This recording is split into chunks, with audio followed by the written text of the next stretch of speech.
Hello students of class 12th math बच्चे, जैसे कि मैंने प्रीवियस वीडियो में आपका चैप्टर नंबर 3 डन करा है, सॉरी बेटा चैप्टर नंबर 2 डन करा है 5 ईयर प्लानिंग। तो इस वीडियो में मैं आपका नेक्स्ट चैप्टर शुरू करने वाली हूँ जिसका नाम है बेटा features problems and policies of agriculture. यानी कि हम बेटा एग्रीकल्चर से रिलेटेड सारा कुछ डीपली पढ़ेंगे इस चैप्टर में। देखिए बेटा हमने क्या क्या पढ़ना है, ध्यान से समझिए कंसेप्ट को। सबसे पहले हमने पढ़ना है इम्पोर्टेंस ऑफ एग्रीकल्चर, एग्रीकल्चर की इम्पोर्टेंस क्या है इकोनॉमी में। फिर हमने पढ़ना है फीचर्स ऑफ इंडियन एग्रीकल्चर की, इंडियन एग्रीकल्चर के फीचर्स क्या हैं, उसकी विशेषताएं क्या हैं। फिर बेटा हमने प्रॉब्लम्स को रीड करना है कि इंडिया की एग्रीकल्चर है उसको कौन कौन सी प्रॉब्लम्स को फेस करना पड़ता है। फिर आगे है बेटा एग्रेरियन रिफॉर्म, इसका मीनिंग है कि जो एग्रीकल्चर है उसमें कौन कौन से सुधार किए गए। उसके बाद बेटा हमें अचीवमेंट्स और इसका हमें क्या फ़ायदा हुआ एग्रीकल्चर में सुधार करने का। तो बेटा आज हम इस वीडियो में आपका शुरू करेंगे importance of agriculture in the Indian economy, कि जो इंडिया की इकोनॉमी है उसमें खेती की कितनी महत्वता है, कितनी इम्पॉर्टेंस है एग्रीकल्चर की, हमने वो पढ़ना है। तो देखो बेटा agriculture is a critical importance in Indian economy, India की इकोनॉमी की तो इसकी बहुत ज़्यादा इम्पॉर्टेंस है भाई। क्यों है? क्योंकि हमारी कंट्री की बहुत बड़ी जो पॉपुलेशन है ना वो किस में लगी हुई है, वो लगी हुई है एग्रीकल्चर में। तो देखो सबसे पहला है कंट्रीब्यूशन टू जीडीपी, यानी कि जो ग्रोस डोमेस्टिक प्रोडक्ट है उसमें कंट्रीब्यूशन की बात कर रहे हैं हम। तो agriculture makes a significant contribution to GDP in India, जो एग्रीकल्चर है मेक्स आ सिग्निफिकेंट कंट्रीब्यूशन, उसने एक बहुत बड़ा योगदान दिया है इंडिया की जीडीपी में। During the period of planning के दौरान contribution of agricultural sector to GDP has been ranging between 51 to 17.4%। देखो एग्रीकल्चर की इतनी ज़्यादा इंपॉर्टेंस है कि एग्रीकल्चर कम से कम 17.4% कंट्रीब्यूशन करता है नेशनल इनकम में, और ज़्यादा से ज़्यादा 51% जो है कंट्रीब्यूशन करता है एग्रीकल्चर में, सॉरी बेटा नेशनल इनकम में। ओके अब देखो बेटा it has tended to decline over time, जैसे जैसे समय बीतता गया, समय बढ़ता गया, तब तब जो एग्रीकल्चर का कंट्रीब्यूशन था नेशनल इनकम में वो कम होता गया। देखो जब 1950 से 51 की बात करें तो 51% कंट्रीब्यूशन था एग्रीकल्चर का नेशनल इनकम में, लेकिन 2016 से 17 की बात करें तो 17.4% कंट्रीब्यूशन हो गया इंडिया की इकोनॉमी में एग्रीकल्चर का। Okay how ever the decline percentage contribution of agriculture doesn't indicate the decline of importance of agriculture in economy. ऐसा नहीं है कि अगर एग्रीकल्चर समय के हिसाब से लोग इंटरेस्ट कम हो गए हैं, उसमें इंटरेस्ट नहीं देते तो उसकी इम्पोर्टेंस कम हो गई है, नहीं भाई इम्पोर्टेंस तो उतनी ही है। आगे है बेटा supply of waste goods. Supply of waste goods का मीनिंग क्या है? वो वाली चीज़ें जो हमें पैसे से मिलती हैं उसको बेटा बोलते हैं सप्लाई ऑफ वेस्ट गुड्स। तो देखो बेटा वेस्ट गुड्स होती हैं, जैसे हो गया waste goods are the necessities of life की ज़रूरी चीज़ें, जैसे वीट हो गया, राइस हो गया, पल्सेस हो गए, है ना, मेज हो गया, बाजरा हो गया, ऑयल सीड्स हो गया, है ना, ये सारी चीज़ें जो है ना ये नेसेसरी चीज़ें हैं। Agriculture provides waste goods to about, ये देखो हमें कितनी जनसंख्या को 121 करोड़ लोगों को हमने देना है खाना। अब तो 121 करोड़ से कहीं बढ़ चुके हैं, ये तो तब की बात कर रहा है, ठीक है। तो अब देखो बेटा आगे हमने क्या पढ़ना है, आगे है सोर्स ऑफ एम्प्लॉयमेंट। एग्रीकल्चर में हमें पता ही है कि बहुत ज़्यादा लोग जो है एग्रीकल्चर के सेक्टर में काम करते हैं। मतलब कि अगर ज़्यादातर लोगों को काम नहीं करता ना तो वो कहाँ पे आ जाते हैं, एग्रीकल्चर में। तो in India agriculture is a significant source of employment. तो रोजगार का एक बहुत बड़ा साधन है खेती। Over 50% of working population in India में 50% जो जनसंख्या है वो एग्रीकल्चर सेक्टर में लगी हुई है। Implying that agriculture is a principal source of subsistence for the people in India में लोगों की जीविका का सबसे बड़ा साधन है क्या, खेती। आगे है बेटा सप्लाई ऑफ रॉ मटेरियल।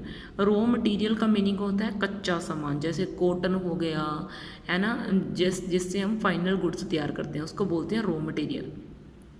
तो आगे देखो बेटा, आगे है सप्लाई ऑफ रॉ मटेरियल, यानी कि हमने रॉ मटेरियल की सप्लाई जो है उसके बारे में पढ़ना है। देखो agriculture supplies industrial raw material like cotton for the textile industry. जो कपड़ा वगैरह बनाती हैं उनको कॉटन प्रोवाइड करवाती है। Seeds for the oil industry, जो ऑयल इंडस्ट्री है उसको सीड्स देती है। और गन्ना देती है, जो शुगर मिल्स होती हैं उनको शुगर केन देती है। ओके, तो इस तरीके से बेटा हमें रॉ जो मटेरियल है वो एग्रीकल्चर से प्रोवाइड करवाया जाता है। तो आगे देखो बेटा है source of demand for the industrial goods. जो इंडस्ट्री से बनी हुई गुड्स होती हैं उनका भी जो है सोर्स एग्रीकल्चर ही है रॉ मटेरियल का। क्योंकि इंडस्ट्री को जैसे चिप्स हैं, चिप्स बनाने के लिए आलू कहाँ से आएंगे, वो भी तो इंडस्ट्री से आएंगे। आप खुद सोचो, अगर कपड़ा बनाना है उसके लिए जो चीज़ भी चाहिए वो कहाँ से आती है, वो भी तो एग्रीकल्चर से आती है। शुगर बनानी है इंडस्ट्री में, या फिर हमने और कितनी चीज़ें बनानी होती है इंडस्ट्री में, खाने पीने वाली, पहनने वाली, है ना। तो ये सारी चीज़ें कहाँ से आती हैं, है ना। तो ये सारी चीज़ें भी तो एग्रीकल्चर से आती हैं। जो लक्कड़ का सामान बनता है वो भी तो एग्रीकल्चर से आता है। तो भाई तो agriculture sector is an important source of demand for the industrial goods. जो इंडस्ट्रियल गुड्स हैं उनको बनाने के लिए भी एग्रीकल्चर की डिमांड होती है। पर्टिकुलरली द कैपिटल गुड्स, और जो मशीन से बनने वाली चीज़ें हैं, जैसे मतलब कि क्या है, जो ऐसा नहीं है कि एग्रीकल्चर में इंडस्ट्री की ज़रूरत नहीं है, इंडस्ट्री की ज़रूरत एग्रीकल्चर को भी है। ये बताया गया है यहाँ पे कि इंडस्ट्रियल गुड्स जो हैं वो एग्रीकल्चर सेक्टर के द्वारा डिमांड की जाती है इनकी। देखो एग्रीकल्चर सेक्टर कैसे डिमांड बढ़ाता है इंडस्ट्रियल गुड्स की। जैसे हमने खेती करनी है तो खेती करने के लिए ट्रैक्टर्स, हार्वेस्टर्स यूज़ होते हैं। ये कहाँ पे बनेंगे, इंडस्ट्री में। तो इंडस्ट्री भी किसके भरोसे बैठी है, एग्रीकल्चर के।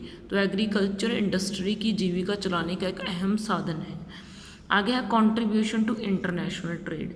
जो अंतर्राष्ट्रीय व्यापार है उसमें योगदान देना, उसको बोलते हैं कंट्रीब्यूट। तो जो अंतर्राष्ट्रीय व्यापार है ना उसको करने में भी एग्रीकल्चर एक बहुत इम्पॉर्टेंट रोल अदा करता है। कुछ ऐसे ना हमारी कंट्री में मसाले होते हैं या ऐसी कुछ चीज़ें होती हैं जो सिर्फ हमारी कंट्री में मिलती हैं, कहीं और से नहीं मिल पाती। तो उसको उसकी जो डिमांड है ना बाहर वाली कंट्रीज़ में बहुत होती है। जैसे ये देखो कितनी तरह के मसाले हैं जो सिर्फ हमारी कंट्री में मिलते हैं। ये देखो ज़रा डीपली, है ना, ये मसाले हैं जो सिर्फ हमारी कंट्री में मिलते हैं। ये जो है ना कुछ मिलते भी होंगे दूसरी कंट्री में, लेकिन ज़्यादा जो है ना ज़्यादातर हमारी कंट्री में मिलते हैं। ठीक है, कुछ मसाले ये देखो कितने है ना अच्छे लग रहे हैं, है ना। तो आगे देखो इस तरह की बात करी गई है, agriculture makes a significant contribution to India's national trade. तो जो इंडिया का अंतर्राष्ट्रीय व्यापार है उसको बढ़ाने में भी खेती ने बहुत योगदान डाला है अपना। जैसे चाय हो गई, जूट हो गया, ऐसे जो चीज़ें हैं ना उनको बढ़ाने में योगदान हासिल किया है।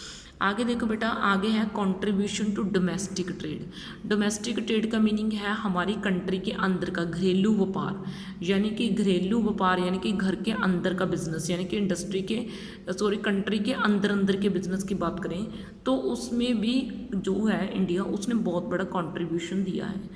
तो देखो agriculture also plays a significant role in the country's domestic trade.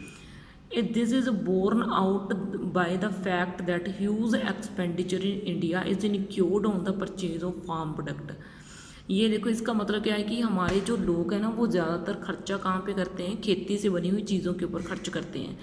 Support to the transport industry, transport का तो फ़ायदा होगा ही, क्योंकि लोगों ने एक स्थान से दूसरी जगह पर अपनी चीज़ पहुंचानी होती है किसानों ने, या फिर जो रेलवेज़ हैं उनको फ़ायदा होता है, क्योंकि माल अगर ज़्यादा हो तो उसको एक जगह से दूसरी जगह पर पहुंचाना होता है। तो जो है ना ट्रांसपोर्ट कंपनीज, उसको भी चलाने में फ़ायदा देती है कौन, एग्रीकल्चर। तो agriculture in India offer the crucial support to the industrial जो है ट्रांसपोर्ट इंडस्ट्री, बहुत रेलवेज़ हो गए, रोडवेज़ हो गई, इनके ऊपर बहुत बोझ जाता है किसका, खेती के काम का। तो मतलब कि इस तरीके से जो खेती का सामान है उसको पहुंचाने का काम करते हैं, तो इसलिए एक इम्पॉर्टेंट सोर्स हो गया है ट्रांसपोर्ट के लिए। आगे वेल्थ ऑफ द नेशन, ये तो हमें पता है कि जो हमारा राष्ट्र है, हमारे जो कंट्री है, उसके पैसे को बढ़ाने में मदद करता है, और हमारे जो नेशन है, हमारी कंट्री है, उसको बहुत सारे फील्ड में नंबर 1 पर लाके खड़ा कर दिया है एग्रीकल्चर में। तो देखो significant component of the country's wealth belong to agriculture, ये तो मैंने आपको पहले ही पढ़ा, एक बहुत बड़ा जो हिस्सा है हमारा एग्रीकल्चर से मिलता है। जैसे fixed asset land occupies the highest rank in India, ये देखो यानी कि सबसे ज़्यादा लैंड जो है वो इंडिया में है, और एग्रीकल्चर की इसका रैंक किसने दिखाया, एग्रीकल्चर ने दिलवाया हमारी कंट्री को।